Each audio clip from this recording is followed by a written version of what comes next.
साईबाबांच्या शिर्डीतील सर्व व्यवसाय आता रात्री 11 वाजेनंतर पूर्णपणे बंद राहतील। अगदी चहाचं दुकान देखील खुलं राहणार नाहीये।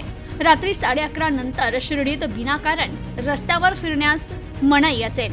तसेच जर कोणी नियमांचं उल्लंघन केलं तर त्यांच्यावर कठोर कारवाई करण्यात येईल अशी माहिती माजी खासदार डॉक्टर सुजय विखे पाटील यांनी दिली आहे। शिर्डीतील वाढती गुन्हेगारी रोखण्याकरिता सुजय विखे पाटील यांच्या अध्यक्षतेखाली शिर्डीतील शासकीय विश्रामगृह येथे महत्त्वपूर्ण बैठक पार पडली। या बैठकीला शिर्डी ग्रामस्थ, पोलीस प्रशासन आणि महसूल विभागाचे अधिकारी उपस्थित होते। या बैठकीनंतर सुजय विखे यांनी माध्यमांशी संवाद साधला। शिर्डीतील गुन्हेगारी रोखण्याकरिता 7 कलमी कार्यक्रम राबविला जाणार असल्याची माहिती त्यांनी दिली।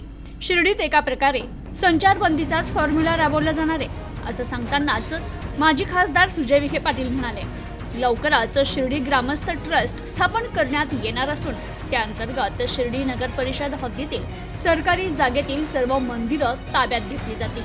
खंडोबा मंदिर, हाजी अब्दुल बाबा समाधी, लक्ष्मी आई मंदिर, मारुती, शनी, गणेश मंदिर आणि इतर मंदिरांचे खासगी ट्रस्ट बरखास्त करण्यात येईल। तसेच शिर्डीत बाहेरून येणाऱ्या व्यावसायिकांवर देखील कारवाई करण्यात येणार असून स्थानिकांना रोजगार उपलब्ध होत नसल्याच्या तक्रारीवरून हा निर्णय घेण्यात आलाय। शिर्डीत झालेले हत्याकांड आणि ग्रामसभेनंतर झालेला चाकू हल्ला यानंतर हे कठोर निर्णय घेण्यात आले असंही ते म्हणाले।